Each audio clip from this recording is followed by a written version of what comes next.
Hello বন্ধুরা, এটা হচ্ছে পৃথিবীর কিছু কঠিন পাজেলগুলির মধ্যে একটি, যা আজ পর্যন্ত খুব কম মানুষই সলভ করতে পেরেছে। এই পাজেলটি চ্যালেঞ্জ হচ্ছে এই রিংটাকে এই পিস থেকে বের করা, কিন্তু এর শর্ত হচ্ছে না দড়িটাকে কাটা যাবে বা কোনো অন্য টুলসের ব্যবহার করা যাবে। তাহলে আপনি এটাকে বের করবেন কিভাবে? আপনি যদি আমাকে বলি 1 মিনিটের মধ্যে এটা বের করতে, তাহলে কি আপনি বের করতে পারবেন? আপনি এইভাবে ট্রাই করে দেখতে পারেন, কিন্তু তাতেও আপনি পারবেন না, কেননা নিচের থেকে উপরের ডান্ডটা বড়।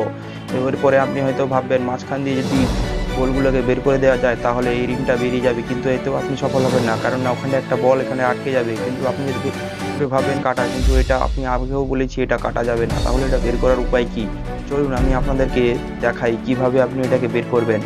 আসলে কঠিন সময়ে যারা খুব বুদ্ধিমত্তার সঙ্গে কাজ করে তারা এটাকে সলভ করতে পারবে। আপনাকে এটা বের করার জন্য এই রিংটাকে আস্তে করে নিয়ে আসতে হবে এই দুটো কাঠের পিসের সাথে, এবং এই রিংটাকে মাঝখানের গ্যাপটা দিয়ে আস্তে করে বের করতে হবে, এবং দেখবেন পাজেলটি সলভ হয়ে গেছে এবং রিংটা বাইরে বেরিয়ে এসছে। লাইক করে সাবস্ক্রাইব করুন।